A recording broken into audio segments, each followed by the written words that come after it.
ਕਿੰਨੀ ਡਿਸਕ੍ਰਿਮੀਨੇਸ਼ਨ ਹੈ ਕਿ ਜੇ ਤੁਸੀਂ ਮਰ ਜਾਂਦੇ ਹੋ ਤੁਹਾਨੂੰ ਪੈਨਸ਼ਨ ਮਿਲਦੀ ਹੈ, ਜੇ ਤੁਸੀਂ ਤੁਸੀਂ ਦੁਨੀਆ 'ਚ ਨਹੀਂ ਰਹਿੰਦੇ ਹੋ ਤਾਂ ਤੁਹਾਨੂੰ ਫਿਰ ਪੈਨਸ਼ਨ ਮਿਲੇਗੀ। ਹਾਂ, ਤੁਸੀਂ ਜੇ ਮਰ ਜਾਂਦੇ ਹੋ, if you are martyred you get pension, if you are disabled you get pension, disability pension. ਬਸ ਜੇ ਤੁਸੀਂ ਜਿੰਦਾ ਆ ਗਏ ਤੁਹਾਨੂੰ ਕੁਝ ਵੀ ਨਹੀਂ ਮਿਲਣਾ। ਤੇ ਇਹਦਾ ਮਤਲਬ ਹੈ ਕਿ ਮਰਨਾ ਜ਼ਰੂਰੀ ਹੈ, ਕਿ ਮਰਨਾ ਜ਼ਰੂਰੀ ਹੈ ਹਰ ਅਫਸਰ ਨੂੰ, ਹਰ ਲੇਡੀ ਨੂੰ ਹੈ। ਆਰਮੀ ਨੇਵੀ 에ਅਰਫੋਰਸ ਦੇ ਵਿੱਚ ਇੱਕ ਅਫਸਰ JNK ਸ਼ਹੀਦ ਹੋਇਆ, ਔਰ ਸ਼ਾਰਟ ਸਰਵਿਸ ਅਫਸਰ ਸੀਗੇ। ਉਹ ਜੇ ਕਿਤੇ ਉਹਨਾਂ ਦੀ ਡੈਥ ਨਾ ਹੋਈ ਹੁੰਦੀ ਉੱਥੇ, ਉਹਨਾਂ ਨੂੰ ਰਿਟਾਇਰ ਹੋ ਜਾਣਾ ਸੀ, ਪੈਨਸ਼ਨ ਨਹੀਂ ਸੀ ਮਿਲਣੀ। ਹੁਣ ਉਹ ਅਫਸਰ ਹੀ ਡਾਈਡ, ਉਹਦੀ ਵਾਈਫ ਨੂੰ ਪੂਰੀ ਫੈਸਿਲਿਟੀਜ਼ ਮਿਲ ਰਹੀਆਂ ਹੈਗੀਆਂ। ਇੱਕ PCO ਔਰ ਇੱਕ SS ਅਫਸਰ, ਜਦੋਂ ਅਸੀਂ ਲੜਾਈ ਦੇ ਮੈਦਾਨ 'ਚ ਤਾਂ ਬੁਲੇਟ ਨੂੰ ਕੀ ਪਤਾ ਹੈ ਕਿ ਇਹ ਰੈਗੂਲਰ ਅਫਸਰ ਹੈ, ਤੇ ਬੁਲੇਟ ਨੂੰ ਪਤਾ ਹੈ ਕਿ ਇਹ ਰੈਗੂਲਰ ਅਫਸਰ ਹੈ ਤੇ ਸ਼ਾਰਟ ਸਰਵਿਸ ਅਫਸਰ ਹੈ। ਜਿਹਨੂੰ ਤੁਸੀਂ ਪੈਨਸ਼ਨ ਨਹੀਂ ਦਿਓਗੇ, ਜਿਹਨੂੰ ਤੁਸੀਂ ਮੈਡੀਕਲ ਨਹੀਂ ਦਿਓਗੇ, ਜਿਹਦੀ ਫੈਮਿਲੀ ਨੂੰ ਔਰ ਬੱਚਿਆਂ ਨੂੰ ਮੈਡੀਕਲ ਫੈਸਿਲਿਟੀ ਮਿਲਦੀ ਹੋਵੇ, ਤੁਸੀਂ ਫੌਜ ਛੱਡ ਕੇ ਆਓ ਤਾਂ ਤੁਹਾਨੂੰ ਮਿਲਣੀ ਬੰਦ ਹੋ ਜਾਏਗੀ। ਇਹ ਕਿੱਥੋਂ ਦਾ ਅਸੂਲ ਹੈ? ਅੱਛਾ, ਜੇ ਇਹਨਾਂ ਨੇ ਹੁਣ ਬਣਾਇਆ ਵੀ ਹੈ ਜੇਟਲੀ ਸਾਹਿਬ ਦੇ ਕਹਿਣ ਦੇ ਹਿਸਾਬ ਨਾਲ, ਇਹ ਕਿੱਥੋਂ ਦਾ ਅਸੂਲ ਹੈ? ਐਡਾ ਸਾਡੇ ਕਾਰਡਾਂ 'ਤੇ ਲਿਖਤਾ ਕਿ hospital facility is not allowed to officer with 10 years of service. ਤੁਹਾਡੇ ਕਾਰਡ ਤੇ ਲਿਖਿਆ ਹੈ? ਕਾਰਡ ਤੇ ਲਿਖਿਆ ਮੈਂ ਹਾਂਜੀ, ਇਹ ਸਾਡੇ ਕਾਰਡ ਤੇ ਲਿਖਿਆ ਇਹ just a minute, SCO not entitled, SSCO not entitled hospital admission. ਤੇ ਮੈਨੂੰ ਅੱਜ ਵੀ ਉਸ ਗੱਲ ਦਾ ਕੋਈ ਅਫਸੋਸ ਨਹੀਂ ਹੈ, ਕਿਉਂਕਿ ਮੈਨੂੰ ਬੜਾ ਗਰਵ ਹੈ ਕਿ ਮੈਂ ਫੌਜ ਨੂੰ ਜਾਂ ਨੇਸ਼ਨ ਵਾਸਤੇ ਕੋਈ ਕੰਮ ਕੀਤਾ ਹੈ। ਬਟ ਪੁਆਇੰਟ ਇਹ ਹੈ ਕਿ ਜਸਟਿਸ ਸਾਡੇ ਨਾਲ ਨਹੀਂ ਹੋਇਆ, ਤੇ ਅੱਜ ਦੀ ਡੇਟ ਵਿੱਚ ਮੈਨੂੰ ਤੇ ਬੜਾ ਗਰਵ ਹੈ। ਮੈਂ ਫਿਰ ਜਾਣਾ ਚਾਹਾਂਗੀ ਅਗਰ ਮੈਨੂੰ ਕੋਈ ਕਹੇ ਕਿ ਸਰਵ ਕਰਨਾ ਨੇਸ਼ਨ ਨੂੰ। ਪਰ ਅੱਜ ਦੀ ਜਨਰੇਸ਼ਨ ਦਾ ਜੇ ਕੋਈ ਬੱਚਾ ਮੈਨੂੰ ਪੁੱਛਦਾ ਹੈ ਕਿ ਅਸੀਂ ਜਾਈਏ ਜਾਂ ਨਹੀਂ ਜਾਈਏ, ਤੇ ਮੈਨੂੰ ਬੜਾ ਹਿਚਕਣਾ ਪਏਗਾ ਉਸ ਨੂੰ ਕਹਿਣ ਵਾਸਤੇ ਕਿ ਤੂੰ ਜਾ, ਕਿਉਂਕਿ ਨਾ ਪੈਨਸ਼ਨ ਹੈ ਨਾ ਕੋਈ ਸਪੋਰਟ। ਉੜੀ ਅਟੈਕ ਹੋਇਆ ਸੀ, ਜਾਂ ਫਿਰ ਬੜੇ ਸਾਰੇ ਹਾਈ ਅਲਰਟ ਹੋਏ ਸੀ, ਜੈਸੇ ਇਹ ਪੁਲਵਾਮਾ ਅਟੈਕ ਹੋਇਆ ਸੀ। ਅਸੀਂ ਸਰਵਿਸ 'ਚ ਉਸ ਵੇਲੇ ਹੈ ਨਾ, ਤੇ ਉਸ ਟਾਈਮ 'ਚ ਅਸੀਂ ਵੀ ਹਾਈ ਅਲਰਟ 'ਤੇ ਸੀ। ਪੂਰਾ ਦਿਨ ਰਾਤ ਅਸੀਂ ਵੀ ਆਫਿਸ 'ਚ ਬੈਠੇ ਦੇ ਸੀ, ਹਾਈ ਅਲਰਟ ਸੀ, ਡਿਪਲੋਇਡ ਸੀ। ਤੇ ਜੇ ਸ਼ਹੀਦ ਹੋ ਜਾਂਦੇ ਕੋਈ ਵੀ ਉਸ ਸਮੇਂ ਫਿਰ ਪੈਨਸ਼ਨ ਮਿਲਣੀ ਸੀ। ਹਾਂਜੀ ਸ਼ਹੀਦ ਹੀ ਹੋ ਕੇ ਫਿਰ ਪੈਨਸ਼ਨ ਲੈਂਦਾ। ਬਟ ਇਹ ਵੀ ਦੇਖੋ ਕਿ ਮਤਲਬ ਅਗਰ ਮੈਂ ਧੁੱਪ ਵਿੱਚ ਡਿਪਲੋਇਡ ਆ, ਮੇਰੇ ਉੱਪਰ ਵੀ ਉਨੀ ਧੁੱਪ ਪੈ ਰਹੀ ਹੈ ਜਿੰਨੀ ਇੱਕ PC ਆਫਿਸਰ ਤੇ ਪੈ ਰਹੀ ਹੈ ਨਾ। ਜਸਟ ਨੇਚਰ ਸਾਡੇ ਨਾਲ ਇਨਜਸਟਿਸ ਨਹੀਂ ਕਰੇ, ਸਾਰਿਆਂ ਨਾਲ ਇੱਕੋ ਹੈ, ਤੇ ਨੈਚੁਰਲ ਜਸਟਿਸ ਦਾ ਪ੍ਰਿੰਸੀਪਲ ਇਹਨਾਂ ਨੂੰ ਵੀ ਫੋਲੋ ਕਰਨਾ ਚਾਹੀਦਾ ਹੈ। ਪ੍ਰੋਮਿਸ ਵੀ ਕੀਤਾ ਗਿਆ ਇਸ ਵਿੱਚ। ਇਹ ਤੁਸੀਂ ਜੇ ਲਾਈਨ ਦੇਖੋਗੇ ਤਾਂ 1965 ਦੀ ਇਹ ਲਾਈਨ ਹੈ ਜਿਸ ਵਿੱਚ ਲਿਖਿਆ ਵੀ ਗਿਆ ਹੈ। ਤਾਂ ਖੁਦ ਉੱਪਲ ਸਿੰਘ ਦੱਸਣਗੇ, ਜੋ ਵਕੀਲ ਹੋਣ ਦੇ ਬਾਵਜੂਦ ਵੀ ਆਪਣਾ ਵਕੀਲ ਦਾ ਪੇਸ਼ਾ ਛੱਡ ਕੇ ਸੈਨਾ ਨੂੰ ਜੁਆਇਨ ਕੀਤਾ, ਪਰ ਅੱਜ ਇਹਨਾਂ ਨੂੰ ਉਹ ਸਹੂਲਤਾਂ ਸਰਕਾਰ ਵੱਲੋਂ ਨਹੀਂ ਮਿਲਦੀਆਂ। ਜੋ ਇਹਨਾਂ ਦਾ ਇੱਕ ਪੀਰੀਅਡ ਸੀ, ਜੋ ਇੱਕ ਲਾਈਫ ਟਾਈਮ ਦਾ ਇੱਕ ਪੀਰੀਅਡ ਸੀ, ਮੇਨ ਤੇ ਖਾਸ, ਜਦ ਕਿ ਪਰਿਵਾਰ ਕੋਲ ਰਹਿਣਾ ਸੀ, ਦੇਸ਼ ਦੀ ਸੇਵਾ ਕੀਤੀ, ਤੇ ਹੁਣ ਕੋਈ ਵੀ ਬੈਨੀਫਿਟ ਸਰਕਾਰ ਵੱਲੋਂ ਨਹੀਂ ਮਿਲ ਰਿਹਾ। ਤੁਸੀਂ ਕਦੋਂ ਜੁਆਇਨ ਕੀਤਾ ਤੇ ਕਿਹੜੇ ਮਹਿਕਮੇ 'ਚ ਜੁਆਇਨ ਕੀਤਾ ਸੀ? ਮੈਂ 1970 ਦੇ ਵਿੱਚ ਅਫਸਰ ਟ੍ਰੇਨਿੰਗ ਸਕੂਲ ਜੁਆਇਨ ਕੀਤਾ LLB ਕਰਨ ਤੋਂ ਬਾਅਦ। ਜਦ ਮੈਂ ਅਫਸਰ ਬਣਿਆ 6 ਸਤੰਬਰ 1970 ਨੂੰ, ਤਾਂ ਮੈਨੂੰ ਸ਼ੌਕ ਸੀਗਾ ਕਿ ਮੈਂ ਤੋਪਖਾਨੇ ਦਾ ਅਫਸਰ ਬਣਾ, ਤਾਂ ਮੈਂ ਇੱਕ ਅਟਲੀ ਦਾ ਅਫਸਰ ਬਣ ਗਿਆ। ਮੈਂ ਜਿੱਦਾਂ ਹੀ ਅਫਸਰ ਬਣਿਆ ਤੇ 71 ਦੇ ਵਿੱਚ ਲੜਾਈ ਸ਼ੁਰੂ ਹੋ ਗਈ। ਉਹਨਾਂ ਨੇ ਕਿਹਾ ਵੀ ਇਹ ਕੁਆਲੀਫਾਈਡ ਬੰਦਾ ਹੈਗਾ, ਪੜ੍ਹਿਆ ਲਿਖਿਆ। ਮੈਨੂੰ ਸਭ ਤੋਂ ਪਹਿਲਾਂ ਇਹਨਾਂ ਨੇ ਕੱਢਿਆ ਕਿ ਵੀ ਜਾਓ, ਲੜਾਈ ਛਿੜ ਗਈ ਹੈਗੀ ਤੇ ਤੁਸੀਂ ਮੂਵ ਕਰਨਾ ਹੈ, ਤੇ ਤੁਸੀਂ ਐਮੂਨੀਸ਼ਨ ਦਾ ਬੰਦੋਬਸਤ ਕਰਨਾ ਹੈ, ਖਾਲੀ ਟਰੱਕਾਂ ਦਾ ਬੰਦੋਬਸਤ ਕਰਨਾ ਹੈ। ਮੈਨੂੰ ਪਤਾ ਹੈ ਕਿ ਜਦ ਮੈਂ ਲੜਾਈ ਸ਼ੁਰੂ ਹੋਈ 5 ਦਸੰਬਰ ਵਿੱਚ, ਮੇਰੇ ਨਾਲ 2 ਹੋਰ ਸੈਕੰਡ ਲੈਫਟੀਨੈਂਟ ਸੀਗੇ ਜਿਨ੍ਹਾਂ ਦੇ ਨਾਲ ਮੈਂ ਪਾਕਿਸਤਾਨ ਦੇ ਵਿੱਚ ਕਦਮ ਰੱਖਿਆ। ਮੈਂ ਫੌਜ 'ਚ ਗਿਆ ਜਦ ਕਿ ਮੈਂ ਇਕੱਲਾ ਬੇਟਾ ਸੀਗਾ, ਪਰ ਮੈਂ ਗਿਆ। ਕਿਉਂ ਗਿਆ? ਮੇਰਾ ਦਿਲ ਕਰਦਾ ਸੀ ਕਿ ਮੈਂ ਫੌਜ ਜਾ ਕੇ ਮੈਂ ਦੇਸ਼ ਦੀ ਸੇਵਾ ਕਰਾਂ। ਉਸ ਵਕਤ ਹਾਲਾਤ ਹੀ ਇੱਦਾਂ ਦੇ ਸੀਗੇ। ਹੋਇਆ ਕਿ ਜਦ ਸ਼ਾਰਟ ਸਰਵਿਸ 'ਚ ਕੱਢ ਦਿੱਤਾ ਗਿਆ, ਮੈਨੂੰ ਪਤਾ ਨਹੀਂ ਕਿੱਥੇ ਕਿੱਥੇ ਨੌਕਰੀ ਲੱਭਣੀ ਪਈ। ਤੁਹਾਨੂੰ ਪੈਨਸ਼ਨ ਟਰਮਸ ਵੀ ਮਿਲਣਗੀਆਂ, all other terms and condition, ਜਿੱਦਾਂ ਮੈਡੀਕਲ ਹੈ ਉਹ ਵੀ ਮਿਲੇਗਾ, ਤੁਹਾਨੂੰ ASM ਸਟੇਟਸ ਵੀ ਦਿੱਤਾ ਜਾਏਗਾ, ਕਲੱਬ ਦੀ ਮੈਂਬਰਸ਼ਿਪ ਦਿੱਤੀ ਜਾਏਗੀ। ਲੇਕਿਨ ਇਹਨਾਂ ਨੇ ਪੈਨਸ਼ਨ ਦਾ ਅੱਜ ਤੱਕ 50 ਸਾਲ ਹੋ ਚੁੱਕੇ ਹੈ, ਹਾਫ ਏ ਸੈਂਚੁਰੀ ਗੁਜ਼ਰ ਚੁੱਕੀ ਹੈ।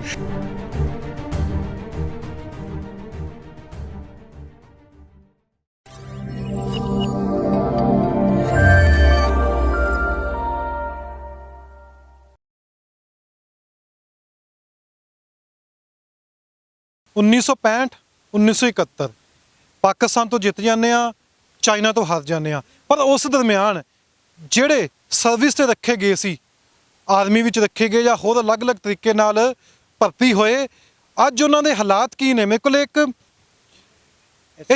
ਇਹ ਚਿੱਠੀ ਕਹਿ ਲਓ, ਚਾਹੇ ਐਪਲੀਕੇਸ਼ਨ ਕਹਿ ਲਓ, ਇਹ 1965 ਦੀ ਹੈ। 1965 ਦੇ ਉਹ ਦਸਤਾਵੇਜ਼ ਨੇ ਜਦੋਂ ਐਮਰਜੈਂਸੀ ਵੇਲੇ ਕਿਸੇ ਨੂੰ ਭਰਤੀ ਕਰਾਉਣਾ ਹੁੰਦਾ ਸੀ। ਇਸ ਵਿੱਚ ਲਿਖੀਆਂ ਗਈਆਂ ਨੇ ਟਰਮ ਐਂਡ ਕੰਡੀਸ਼ਨ ਕੀ ਹੈ। 1971 ਵਿੱਚ ਵੀ SS ਦੇ ਥਰੂ, ਸ਼ੋਰਟ ਟਰਮ ਦੇ ਥਰੂ ਕਈ ਵਿਅਕਤੀਆਂ ਨੇ ਉੱਥੇ ਭਰਤੀ ਹੋਏ, ਪਰ ਉਹਨਾਂ ਨੂੰ ਬਕਾਇਦਾ ਉਸ ਸਮੇਂ ਕਿਹਾ ਗਿਆ ਸੀ, ਕਈਆਂ ਦੀ 10 ਸਾਲ ਦੀ ਟਰਮ ਸੀ, ਕਈਆਂ ਦੀ 5 ਸਾਲ ਦੀ ਟਰਮ ਸੀ। ਉਸ ਟਰਮ ਦੇ ਵਿੱਚ ਜੋ ਵੀ ਬੈਨੀਫਿਟ ਨੇ ਗੌਰਮੈਂਟ ਵੱਲੋਂ ਦਿੱਤੇ ਜਾਣਗੇ, ਪੈਨਸ਼ਨ ਦੀ ਗੱਲ ਹੋ ਜਾਵੇ, ਸਿਹਤ ਦੀ ਗੱਲ ਹੋ ਜਾਵੇ, ਜਾਂ ਹੋਰ ਜਿਹੜੇ ਵੀ ਸਹੂਲਤਾਂ ਸਰਕਾਰ ਦੇ ਵੱਲੋਂ ਦੇਣੀਆਂ ਸੀ ਉਹ ਦਿੱਤੀਆਂ ਜਾਣਗੀਆਂ, ਪਰ ਅਚਾਨਕ ਹੀ ਇਹ ਸਹੂਲਤਾਂ ਬੰਦ ਹੋ ਜਾਂਦੀਆਂ ਨੇ। ਹੁਣ ਕਾਰਨ ਕੀ ਹੈ ਬੰਦ ਹੋਣ ਦਾ ਵੀ ਦੱਸਾਂਗੇ। ਐਮਰਜੈਂਸੀ ਵੇਲੇ 1965 ਵੇਲੇ ਕਿਹੜੀ ਚੀਜ਼ਾਂ ਵਿੱਚ ਇਹ ਜੁਆਇਨਿੰਗ ਹੋਈ ਸੀ, ਤੇ 71 ਦੀ ਜਦੋਂ ਜੰਗ ਹੋਈ ਸੀ ਉਸ ਸਮੇਂ ਸਾਡੇ ਨਾਲ ਕੈਪਟਨ ਉੱਪਲ ਸਿੰਘ ਮੌਜੂਦ ਨੇ। ਇਹ ਵਕੀਲ ਨੇ, ਵਕੀਲ ਹੋਣ ਦੇ ਬਾਵਜੂਦ ਵੀ ਇਹਨਾਂ ਨੇ ਸੈਨਾ ਜੁਆਇਨ ਕੀਤੀ ਸੀ, ਦੇਸ਼ ਦੀ ਸੇਵਾ ਕਰਨ ਵਾਸਤੇ ਇਹ ਗਏ ਸੀ, ਪਰ ਹੁਣ ਇਹਨਾਂ ਨੂੰ ਬੈਨੀਫਿਟ ਨਹੀਂ ਮਿਲ ਰਹੇ, ਜਦ ਕਿ ਭਾਰਤ ਸਰਕਾਰ ਨੇ ਕਿਹਾ ਸੀ, ਇਹ ਚਿੱਠੀ ਉਸੇ ਚੀਜ਼ ਦੀ ਸਬੂਤ ਹੈ। ਭਾਰਤ ਸਰਕਾਰ ਨੇ ਕਿਹਾ ਸੀ ਅੱਜ ਇਹਨਾਂ ਨੂੰ ਕੋਈ ਬੈਨੀਫਿਟ ਨਹੀਂ ਮਿਲ ਰਿਹਾ, ਤੇ ਪ੍ਰੈਸ ਕਾਨਫਰੰਸ ਕਰਨ ਆਏ ਨੇ ਚੰਡੀਗੜ੍ਹ ਦੇ ਵਿੱਚ। ਕੇਸ ਵੀ ਇਹਨਾਂ ਨੇ ਪਾਇਆ ਹੋਇਆ 2011 ਤੋਂ, ਕਹਿੰਦੇ ਨੇ ਕਿ ਕੋਰਟ ਜੋ ਹੈ ਕੇਸ ਉਹ ਚੁੱਕ ਨਹੀਂ ਰਹੀ। ਇਹ ਪ੍ਰੋਮਿਸ ਵੀ ਕੀਤਾ ਗਿਆ ਇਸ ਵਿੱਚ। ਇਹ ਤੁਸੀਂ ਜੇ ਲਾਈਨ ਦੇਖੋਗੇ ਤਾਂ 1965 ਦੀ ਇਹ ਲਾਈਨ ਹੈ ਜਿਸ ਵਿੱਚ ਲਿਖਿਆ ਵੀ ਗਿਆ ਹੈ। ਤਾਂ ਖੁਦ ਉੱਪਲ ਸਿੰਘ ਦੱਸਣਗੇ ਜੋ ਵਕੀਲ ਹੋਣ ਦੇ ਬਾਵਜੂਦ ਵੀ ਆਪਣਾ ਵਕੀਲ ਦਾ ਪੇਸ਼ਾ ਛੱਡ ਕੇ ਸੈਨਾ ਨੂੰ ਜੁਆਇਨ ਕੀਤਾ, ਪਰ ਅੱਜ ਇਹਨਾਂ ਨੂੰ ਉਹ ਸਹੂਲਤਾਂ ਸਰਕਾਰ ਵੱਲੋਂ ਨਹੀਂ ਮਿਲ ਰਹੀਆਂ। ਜੋ ਇਹਨਾਂ ਦਾ ਇੱਕ ਪੀਰੀਅਡ ਸੀ, ਜੋ ਇੱਕ ਲਾਈਫ ਟਾਈਮ ਦਾ ਇੱਕ ਪੀਰੀਅਡ ਸੀ, ਮੇਨ ਤੇ ਖਾਸ, ਜਦ ਕਿ ਪਰਿਵਾਰ ਕੋਲ ਰਹਿਣਾ ਸੀ, ਦੇਸ਼ ਦੀ ਸੇਵਾ ਕੀਤੀ, ਤੇ ਹੁਣ ਕੋਈ ਵੀ ਬੈਨੀਫਿਟ ਸਰਕਾਰ ਵੱਲੋਂ ਨਹੀਂ ਮਿਲ ਰਿਹਾ। ਖੁਦ ਆਪਣੀ ਕਹਾਣੀ ਦੱਸਣਗੇ ਵੀ ਕਿਵੇਂ ਇਹਨਾਂ ਨੇ ਜੁਆਇਨ ਕੀਤਾ, ਔਰ 71 ਤੇ 65 ਵੇਲੇ ਜਿਹੜੇ ਸ਼ਹੀਦ ਹੋ ਗਏ ਸੀ ਉਸ ਸਮੇਂ ਸੈਨਾ ਵਿੱਚ ਰਹਿ ਕੇ, ਉਹਨਾਂ ਦੇ ਪਰਿਵਾਰ ਨੂੰ ਕੀ ਬੈਨੀਫਿਟ ਮਿਲਦਾ ਪਿਆ। ਤਾਂ ਗੱਲਬਾਤ ਉੱਪਲ ਸਿੰਘ ਜੀ ਨਾਲ ਕਰਾਂਗੇ। ਸਰ ਬਹੁਤ ਬਹੁਤ ਸਵਾਗਤ ਤੁਹਾਡਾ ਪੰਜਾਬ ਨਿਊਜ਼ ਤੇ।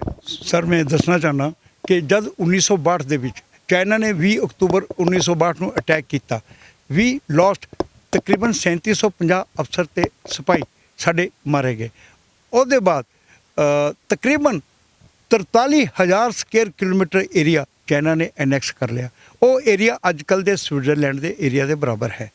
ਉਸ ਵਕਤ ਸਾਡੇ ਹਿੰਦੁਸਤਾਨ ਦੇ ਵਿੱਚ ਸ਼ਾਰਟੇਜ ਆਫ ਅਫਸਰ ਸੀਗੀ, ਤਾਂ ਇਹਨਾਂ ਨੇ ਪ੍ਰੈਜ਼ੀਡੈਂਟ ਨੇ ਐਮਰਜੈਂਸੀ ਲਾਗੂ ਕੀਤੀ ਗਈ 26 ਅਕਤੂਬਰ 1962 ਨੂੰ, ਜਿਹੜੀ 10 ਜਨਵਰੀ 1968 ਤੱਕ ਲਾਗੂ ਰਹੀ। ਇਹਨਾਂ ਨੂੰ ਅਫਸਰ ਦੀ ਸ਼ਾਰਟੇਜ ਨੂੰ ਪੂਰਾ ਕਰਨ ਵਾਸਤੇ ਇਹਨਾਂ ਨੇ ਈਸੀ ਕਮਿਸ਼ਨ ਸ਼ੁਰੂ ਕੀਤਾ। ਈਸੀ ਕਮਿਸ਼ਨ ਕੀ ਹੈ? Emergency commission. ਇਹਨਾਂ ਨੇ ਈਸੀ ਕਮਿਸ਼ਨ ਓਪਨ ਕੀਤਾ ਕਿਹਦੇ ਵਾਸਤੇ? ਜਿਹੜੇ ਬੰਦੇ ਐਜੂਕੇਟਿਡ ਸੀਗੇ, ਏਬਲ ਬਾਡੀਡ ਸੀਗੇ ਔਰ ਮੈਚਿਓਰਡ ਸੀਗੇ। ਉਹਨਾਂ ਦਾ ਪਹਿਲਾ ਗਰੁੱਪ 1965 ਦੇ ਵਿੱਚ OTS ਮਦਰਾਸ ਦੇ ਵਿੱਚ ਸ਼ੁਰੂ ਕੀਤਾ ਗਿਆ। ਮਿਨਿਸਟਰਾਂ ਨੇ ਵਾਅਦੇ ਕੀਤੇ ਕਿ ਇਹ ਇੰਨੀ ਕੈਲਮਿਟੀ ਹੈ ਦੇਸ਼ ਦੇ ਅੰਦਰ, ਔਰ ਇਹ ਯੰਗ ਲੜਕੇ ਟ੍ਰੇਨਿੰਗਸ ਆਏ ਹੈਗੇ, ਅਸੀਂ ਇਹਨਾਂ ਨੂੰ ਟ੍ਰੇਨਿੰਗ ਦੇ ਕੇ ਆਪਣੇ ਹਿੰਦੁਸਤਾਨ ਦੇ ਰੈਗੂਲਰ ਟਰੂਪਸ ਨੂੰ ਕਮਾਂਡ ਕਰਨ। ਔਰ ਉਹਦੇ ਬਾਅਦ 1965 'ਚ ਲੜਾਈ ਹੋਈ, ਔਰ 1965 ਦੀ ਲੜਾਈ ਈਸੀ ਅਫਸਰਸ ਨੇ, ਐਮਰਜੈਂਸੀ ਕਮਿਸ਼ਨ ਅਫਸਰ ਨੇ ਲੜੀ ਔਰ ਜਿੱਤੀ। ਇਹਦੇ ਬਾਅਦ ਸਾਡੇ ਗੌਰਮੈਂਟ ਨੂੰ ਇਹ ਪਤਾ ਸੀਗਾ ਕਿ ਪਾਕਿਸਤਾਨ ਜਿਹੜਾ ਹਾਰ ਗਿਆ ਹੈਗਾ, ਇਹ ਜ਼ਰੂਰ ਆਪਣਾ ਸੱਪ ਦਾ ਜਦੋਂ ਛਿੜੋ ਰਿਵੈਂਜ ਬਦਲਾ ਲਏਗਾ। ਇਹਨਾਂ ਨੇ ਪਹਿਲਾਂ ਇਸੀ ਬਾਅਦ 'ਚ SS ਕਮਿਸ਼ਨ ਸ਼ੁਰੂ ਕੀਤਾ। SS ਕਮਿਸ਼ਨ ਨੂੰ ਵਾਅਦਾ ਵੀ ਕੀਤਾ ਬਲੈਕ ਐਂਡ ਵਾਈਟ ਦੇ ਵਿੱਚ, ਆਪਣੀ ਐਪਲੀਕੇਸ਼ਨ ਫਾਰਮ ਦੇ ਵਿੱਚ ਅਟਰੈਕਟ ਕਰਨ ਵਾਸਤੇ ਯੂਥ ਨੂੰ। ਇਹਨਾਂ ਨੇ ਯੂਥ ਨੂੰ ਅਟਰੈਕਟ ਕੀਤਾ ਔਰ ਲਿਖਿਆ ਕਿ ਤੁਹਾਨੂੰ under class 46 pension is under consideration. ਔਰ ਉਸ ਵਿੱਚ ਲਿਖਿਆ ਕਿਤੇ? ਲਿਖਿਆ ਹੈਗਾ under pensionary terms these are under consideration. ਇਹ 1965 ਦੇ ਪੇਪਰ ਹੈਗੇ, ਇਸ ਕਰਕੇ ਪੇਪਰ 1965 ਦਾ ਹੈਗਾ ਕਿ ਇਹ ਐਪਲੀਕੇਸ਼ਨ ਫਾਰਮ 'ਚ ਲਿਖਿਆ ਹੋਏਗਾ ਕਿ ਤੁਸੀਂ ਇਹ ਫਾਰਮ 20 ਨਵੰਬਰ ਤੱਕ ਸਬਮਿਟ ਕਰਨੇ। ਇੱਥੇ ਇਹ ਪੜ੍ਹ ਸਕਦੇ ਹੋ ਸਰ ਕਿ these last date of receipt of completed application by sub area brigade headquarter is 20 November 65। ਇਹਦੇ ਵਿੱਚ ਇਹਨਾਂ ਨੇ ਚੌਥੇ ਪੇਜ ਤੇ ਕਮਿਟ ਕੀਤਾ ਕਿ ਵੀ ਤੁਹਾਨੂੰ ਪੈਨਸ਼ਨ ਟਰਮਸ ਵੀ ਮਿਲਣਗੀਆਂ, all other terms and condition, ਜਿੱਦਾਂ ਮੈਡੀਕਲ ਹੈ ਉਹ ਵੀ ਮਿਲੇਗਾ, ਤੁਹਾਨੂੰ ESM ਸਟੇਟਸ ਵੀ ਦਿੱਤਾ ਜਾਏਗਾ, ਕਲੱਬ ਦੀ ਮੈਂਬਰਸ਼ਿਪ ਦਿੱਤੀ ਜਾਏਗੀ। ਲੇਕਿਨ ਇਹਨਾਂ ਨੇ ਪੈਨਸ਼ਨ ਦਾ ਅੱਜ ਤੱਕ 50 ਸਾਲ ਹੋ ਚੁੱਕੇ ਹੈ, ਹਾਫ ਏ ਸੈਂਚੁਰੀ ਗੁਜ਼ਰ ਚੁੱਕੀ ਹੈ। ਸਾਡੇ ਕੋਲ ਟਾਈਮ ਨਹੀਂ ਹੁੰਦਾ ਸੀ ਬਿਕੋਜ਼ ਅਸੀਂ ਇਕੱਠੇ ਨਹੀਂ ਹੋ ਸਕਦੇ। ਅੱਜ ਕੱਲ੍ਹ ਮੀਡੀਆ ਦੀ ਫੈਸਿਲਿਟੀ ਹੈ, ਅਤੇ ਅਸੀਂ ਕੋਸ਼ਿਸ਼ ਕੀਤੀ ਹੈ ਇੱਕ ਐਸੋਸੀਏਸ਼ਨ ਬਣਾਈਏ।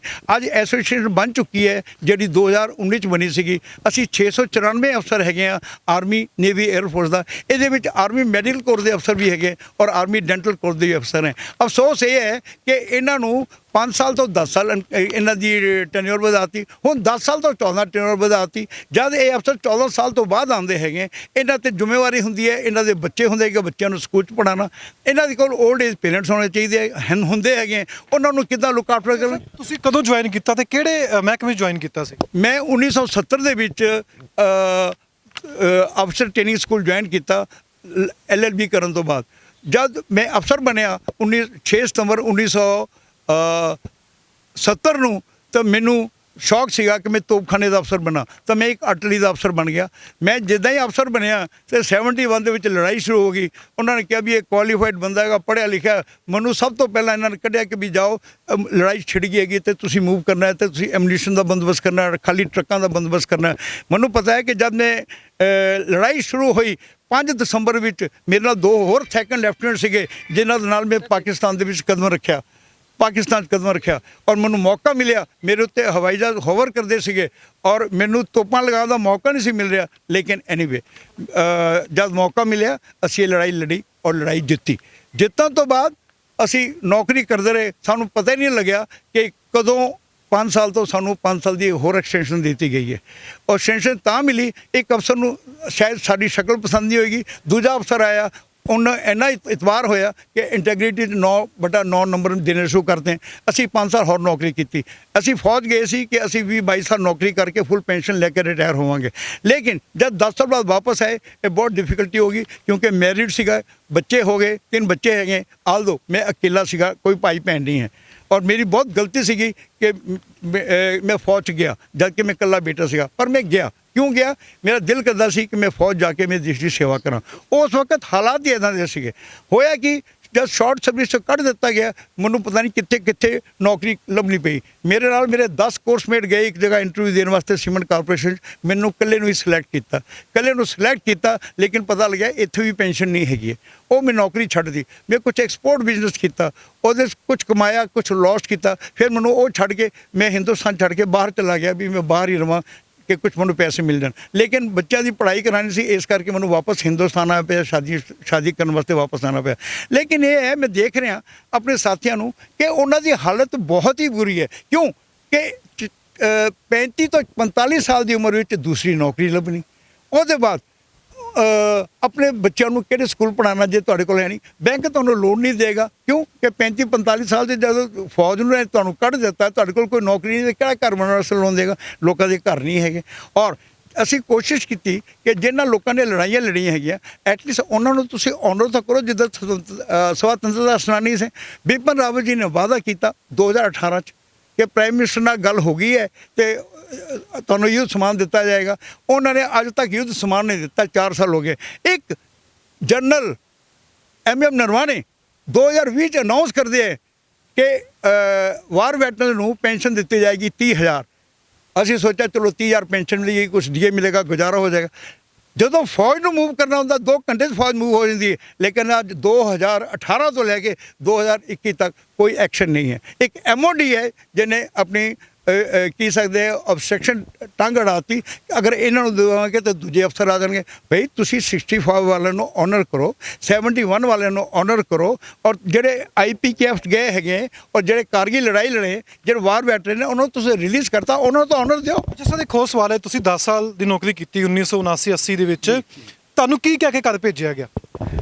ਉਹਨਾਂ ਨੇ ਕਿਹਾ ਕਿ ਵੀ ਸਾਡਾ ਕੰਟਰੈਕਟ ਸੀਗਾ ਤੁਹਾਡੇ ਨਾਲ 10 ਸਾਲ ਦਾ, ਔਰ ਉਸ 'ਤੇ ਲਿਖਿਆ ਹੋਇਆ ਸਾਡੇ ਰਿਲੀਜ਼ ਸਰਟੀਫਿਕੇਟ 'ਤੇ ਕੰਟਰੈਕਟ ਹੈਗਾ ਤੇ ਤੁਹਾਨੂੰ ਰਿਲੀਜ਼ ਕਰਤਾ ਗਿਆ। ਪਰ ਇਹਨਾਂ ਨੂੰ ਇਹ ਨਹੀਂ ਪਤਾ ਕਿ ਜਦ ਇਹਨਾਂ ਨੇ ਵਾਅਦਾ ਕੀਤਾ ਕਿ ਤੁਹਾਨੂੰ ਪੈਨਸ਼ਨ ਮਿਲੇਗੀ, ਅਸੀਂ RTI ਮੰਗਾਈ। RTI ਕਹਿੰਦੇ ਕਿ ਸਾਡੇ ਕੋਲ ਡਾਕੂਮੈਂਟ ਨਹੀਂ ਹੈ। ਸਾਡੇ ਕੋਲ ਤਾਂ 65 ਦਾ ਡਾਕੂਮੈਂਟ ਹੈ। ਇਹਨਾਂ ਤੋਂ RTI ਆਈ ਕਹਿੰਦੀ ਸਾਡੇ ਕੋਲ 66 ਤੋਂ ਲੈ ਕੇ 71 ਦਾ ਡਾਕੂਮੈਂਟ ਨਹੀਂ ਹੈ। ਇਹਨਾਂ ਨੂੰ ਪਤਾ ਹੀ ਨਹੀਂ ਹੈਗਾ ਕਿ ਇਹਨਾਂ ਦੇ ਬਜ਼ੁਰਗਾਂ ਨੇ, ਇਹਨਾਂ ਦੇ ਜਿਹਨਾਂ ਸਾਡਾ ਐਪਲੀਕੇਸ਼ਨ ਫਾਰਮ ਫਰੇਮ ਕੀਤਾ, ਫਰੇਮਰਸ, ਉਹਨਾਂ ਨੂੰ ਡਰ ਸੀਗਾ, ਇਸੇ ਕਰਕੇ ਉਹਨਾਂ ਨੂੰ ਪ੍ਰੋਮਿਸ ਕੀਤਾ। ਜੇ ਪ੍ਰੋਮਿਸ ਕੀਤਾ ਇੱਕ ਡਾਕਟਰਾਈਨ ਆਫ ਪ੍ਰੋਮਿਜਰੀ ਐਸਟੋਪਲ ਹੁੰਦੀ ਹੈ, ਉਹਦੇ ਜੇ ਵਾਅਦਾ ਕੀਤਾ ਗਿਆ ਉਹਨੂੰ ਨਿਭਾਉਣਾ ਚਾਹੀਦਾ। ਅੱਛਾ ਸਰ, 1980 ਬਾਅਦ ਤੁਸੀਂ ਜਿਵੇਂ ਕਹਿ ਦਿੰਦੇ ਕਿ ਹੁਣ ਤੁਹਾਡਾ ਕੰਟਰੈਕਟ ਖਤਮ ਹੋ ਗਿਆ, ਤੁਸੀਂ ਘਰ ਆ ਜਾਂਦੇ ਹੋ। 1980 ਤੋਂ ਬਾਅਦ ਕੋਈ ਪੈਨਸ਼ਨ ਜਾਂ ਕੋਈ ਕੁਝ ਮਿਲਿਆ ਸਰਕਾਰ ਵੱਲੋਂ ਤੁਹਾਨੂੰ? ਮੈਨੂੰ ਸਰਕਾਰ ਵੱਲੋਂ ਇੱਕ ਚੀਜ਼ ਮਿਲੀ, ਉਹ ਮਿਲੀ ਗ੍ਰੈਜੂਟੀ, ਉਹ ਵੀ 10,000 ਰੁਪਇਆ, 1,000 ਰੁਪਇਆ ਪਰ ਸਾਲ। 10,000 ਰੁਪਏ ਦਾ ਪਤਾ ਨਹੀਂ ਲੱਗਿਆ ਕਿੱਥੇ ਚਲਾ ਗਿਆ। ਜੇ ਇਹ ਮੈਨੂੰ ਕਹਿੰਦੇ ਕਿ ਵੀ ਗ੍ਰੈਜੂਟੀ ਨਹੀਂ ਹੈ, ਤੁਹਾਨੂੰ ਅਸੀਂ ਪੈਨਸ਼ਨ ਦੇਣ ਨੂੰ ਤਿਆਰ ਹਾਂ, ਮੈਂ ਪੈਨਸ਼ਨ ਲੈ ਲਾਂਗਾ। ਪਰ ਕਿਤੇ ਨਹੀਂ ਲਿਖਿਆ ਸੀਗਾ ਗ੍ਰੈਜੂਟੀ ਦਿੱਤੀ ਜਾਏਗੀ। ਹਰ ਪੇਪਰ 'ਚ ਲਿਖਿਆ ਹੋਇਆ ਸੀਗਾ ਪੈਨਸ਼ਨ ਇਜ਼ ਅੰਡਰ ਕੰਸੀਡਰੇਸ਼ਨ। ਅਸੀਂ ਵੀ ਹੈਵ ਬੀਨ ਚੀਟਡ। ਸਾਡੇ ਨਾਲ ਟ੍ਰਿਕਰੀ ਖਿਲੀ ਗਈ ਹੈਗੀ ਹੈ। ਜਿੰਨਾ SSU ਹੈ, ਮੈਚਿਓਰ ਯੂਥ ਹੈ, ਲੜਕੀਆਂ, ਉਹਨਾਂ ਨੂੰ ਅਟਰੈਕਟ ਕੀਤਾ ਗਿਆ ਬਾਈ ਰਾਈਟਿੰਗ ਦਿਸ, ਬਾਈ ਚੀਟਿੰਗ ਦਿਸ। ਅਸੀਂ ਇਹ ਚਾਹੁੰਦੇ ਹੈਗੇ ਹਾਂ ਕਿ ਪ੍ਰੈਜ਼ੈਂਟ ਗਵਰਨਮੈਂਟ ਇਹਨੂੰ ਚਾਹੀਦਾ ਹੈ ਕਿ ਜਿਹੜੀ ਗਲਤੀਆਂ ਦੇ ਪਿਛਲੀ ਗਵਰਨਮੈਂਟ ਨੇ ਕੀਤੀਆਂ ਹੈਗੀਆਂ ਉਹਨਾਂ ਨੂੰ ਰੈਕਟੀਫਾਈ ਕਰਨ, ਤੇ ਸ਼ਾਰਟ ਸਰਵਿਸ ਕਮਿਸ਼ਨ ਨੂੰ ਜਿਹੜੀ ਨਈ OROP ਪਾਲਿਸੀ ਆਈ ਹੈ ਔਰ ਟੇਬਲ ਬਣ ਚੁੱਕੇ ਹੈ 6 ਮਹੀਨੇ ਦੀ ਨੌਕਰੀ ਤੋਂ ਲੈ ਕੇ 33 ਸਾਲ ਦੀ ਤੱਕ, ਸਾਨੂੰ ਉਹਦੇ ਹਿਸਾਬ ਨਾਲ ਜਿਹਨੇ 5 ਸਾਲ ਦੀ ਨੌਕਰੀ ਕੀਤੀ ਹੈ ਉਹਨੂੰ 5 ਸਾਲ ਦਾ OROP ਦੇ ਦਿਓ ਪ੍ਰੋਰੇਟਾ। ਜਿਹਨੇ 10 ਸਾਲ ਦੀ ਕੀਤੀ ਉਹਨੂੰ 10 ਸਾਲ ਦੀ ਦੇ ਦਿਓ, ਜਿਹਨੇ 14 ਸਾਲ ਦੀ ਨੌਕਰੀ ਕੀਤੀ ਹੈ, ਤਾਂ ਕਿ ਐਟਲੀਸਟ ਉਹ ਆਪਣੀ ਡਿਗਨਿਟੀ ਦੇ ਨਾਲ ਔਰ ਗ੍ਰੇਸਫੁਲੀ ਆਪਣੀ ਜ਼ਿੰਦਗੀ ਬਤਾ ਸਕਣ। ਅੱਛਾ ਸਰ, ਜਿਹੜੇ ਉਸ ਵੇਲੇ ਸ਼ਹੀਦ ਹੋ ਗਏ ਸੀ ਸੈਨਾ ਦੇ ਵਿੱਚ, ਫਿਰ ਉਹਨਾਂ ਦੇ ਪਰਿਵਾਰ ਨੂੰ ਪੈਨਸ਼ਨ ਮਿਲਦੀ ਹੈ ਜਾਂ ਜਿਨ੍ਹਾਂ ਦੇ ਹੱਥ ਨਹੀਂ ਹੈਗੇ, ਲੜਦੇ ਲੜਦੇ ਉਸ ਸਮੇਂ ਹੱਥ ਕੱਟੇ ਗਏ, ਬਾਂਹ ਕੱਟੀ ਗਈ, ਪੈਰ ਕੱਟਿਆ ਗਿਆ, ਕਿ ਉਹਨਾਂ ਨੂੰ ਵੀ ਪੈਨਸ਼ਨ ਮਿਲਦੀ ਹੈ, ਕੋਈ ਮਿਲਦੀ ਹੈ ਸਰਵਿਸ ਵਗੈਰਾ ਉਹਨਾਂ ਨੂੰ? ਜੀ ਜੀ ਜੀ, ਦੇਖੋ ਕਿੰਨੀ ਡਿਸਕ੍ਰਿਮੀਨੇਸ਼ਨ ਹੈ ਕਿ ਜੇ ਤੁਸੀਂ ਮਰ ਜਾਂਦੇ ਹੋ ਤੁਹਾਨੂੰ ਪੈਨਸ਼ਨ ਮਿਲਦੀ ਹੈ, ਜੇ ਤੁਸੀਂ ਜਿਵੇਂ ਤੁਸੀਂ ਦੁਨੀਆ 'ਚ ਨਹੀਂ ਰਹਿੰਦੇ ਹੋ ਤਾਂ ਤੁਹਾਨੂੰ ਫਿਰ ਪੈਨਸ਼ਨ ਮਿਲੇਗੀ। ਹਾਂ, ਤੁਸੀਂ ਜੇ ਮਰ ਜਾਂਦੇ ਹੋ, if you are martyred you get pension, if you are disabled you get pension, disability pension. ਬਸ ਜੇ ਤੁਸੀਂ ਜਿੰਦਾ ਆ ਗਏ ਤੁਹਾਨੂੰ ਕੁਝ ਵੀ ਨਹੀਂ ਮਿਲਣਾ। ਤੇ ਇਹਦਾ ਮਤਲਬ ਹੈ ਕਿ ਮਰਨਾ ਜ਼ਰੂਰੀ ਹੈ, ਕਿ ਮਰਨਾ ਜ਼ਰੂਰੀ ਹੈ ਹਰ ਅਫਸਰ ਨੂੰ, ਹਰ ਲੇਡੀ ਨੂੰ ਹੈ। ਆਰਮੀ, ਨੇਵੀ, 에ਅਰ ਫੋਰਸ ਦੇ ਵਿੱਚ ਹੁਣੇ ਇੱਕ ਅਫਸਰ ਸ਼ਹੀਦ ਹੋਏ ਹੈ, ਉਹ ਕਿਹੜੀ ਜਗ੍ਹਾ ਹੋਇਆ ਜੀ, ਲੈਫਟੀਨੈਂਟ JNK ਦੇ ਵਿੱਚ ਇੱਕ ਅਫਸਰ JNK ਸ਼ਹੀਦ ਹੋਏ ਔਰ ਸ਼ਾਰਟ ਸਰਵਿਸ ਅਫਸਰ ਸੀਗੇ। ਉਹ ਜੇ ਕਿਤੇ ਉਹਨਾਂ ਦੀ ਡੈਥ ਨਾ ਹੋਈ ਹੁੰਦੀ ਉੱਥੇ, ਉਹਨਾਂ ਨੂੰ ਰਿਟਾਇਰ ਹੋ ਜਾਣਾ ਸੀ, ਪੈਨਸ਼ਨ ਨਹੀਂ ਸੀ ਮਿਲਣੀ। ਹੁਣ ਉਹ ਅਫਸਰ ਹੀ ਡਾਈਡ, ਉਹਦੀ ਵਾਈਫ ਨੂੰ ਪੂਰੀ ਫੈਸਿਲਿਟੀਜ਼ ਮਿਲ ਰਹੀਆਂ ਹੈਗੀਆਂ। ਸੋ ਇਹ ਹੈ ਕਿ ਇੱਥੇ ਮਰਨਾ ਜ਼ਰੂਰੀ ਹੈ, ਪਰ ਹਿੰਦੁਸਤਾਨ ਦੀ ਡੈਮੋਕ੍ਰੇਸੀ ਬੜੀ ਅੱਛੀ ਡੈਮੋਕ੍ਰੇਸੀ ਹੈ, world the one of the biggest democracy ਹੈ। ਇੱਥੇ ਆਰਟੀਕਲ 14 ਉਹ ਕਹਿੰਦਾ ਹੈ ਰਾਈਟ ਟੂ ਇਕੁਐਲਿਟੀ ਹੈ, ਕੋਈ ਭੇਦਭਾਵ ਨਹੀਂ ਕੀਤਾ ਜਾਏਗਾ, ਤੇ ਤੁਹਾਨੂੰ ਰਾਈਟ ਆਫ ਇਕੁਐਲਿਟੀ ਦੇ ਅੰਦਰ ਬਰਾਬਰ ਸਮਝਣਾ ਚਾਹੀਦਾ ਹੈਗਾ। ਇੱਕ PCO ਔਰ ਇੱਕ SS ਅਫਸਰ, ਜਦੋਂ ਅਸੀਂ ਲੜਾਈ ਦੇ ਮੈਦਾਨ 'ਚ, ਤਾਂ ਬੁਲੇਟ ਨੂੰ ਕੀ ਪਤਾ ਹੈ ਕਿ ਇਹ ਰੈਗੂਲਰ ਅਫਸਰ ਹੈ, ਤੇ ਬੁਲੇਟ ਨੂੰ ਪਤਾ ਹੈ ਕਿ ਇਹ ਰੈਗੂਲਰ ਅਫਸਰ ਹੈ ਤੇ ਸ਼ਾਰਟ ਸਰਵਿਸ ਅਫਸਰ ਹੈ।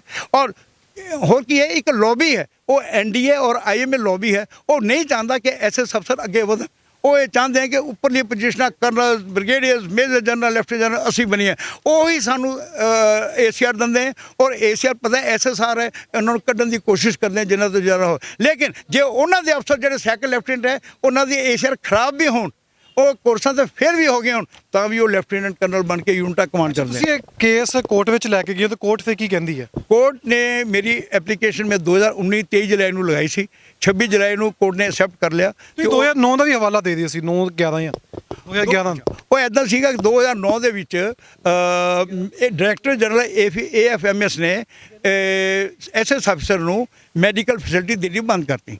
ਸਾਡੇ ਦੋ ਅਫਸਰ, ਇੱਕ EC ਔਰ ਇੱਕ SS ਅਫਸਰ, ਉਹਨਾਂ ਦੋਨਾਂ ਨੇ AFT Chandigarh, armed forces tribunal Chandigarh ਦੇ ਵਿੱਚ ਕੇਸ ਕਰਤਾ ਕਿ ਵੀ ਜਦ ਸਾਨੂੰ ਫੈਸਿਲਿਟੀਆਂ ਮਿਲ ਰਹੀਆਂ ਸੀ, ਜਦੋਂ ਤੋਂ ਅਸੀਂ ਰਿਲੀਜ਼ ਹੋਏ ਹਾਂ, ਇਹ ਸਾਨੂੰ ਕਿਉਂ ਡਿਨਾਈ ਕੀਤੀਆਂ ਗਈਆਂ।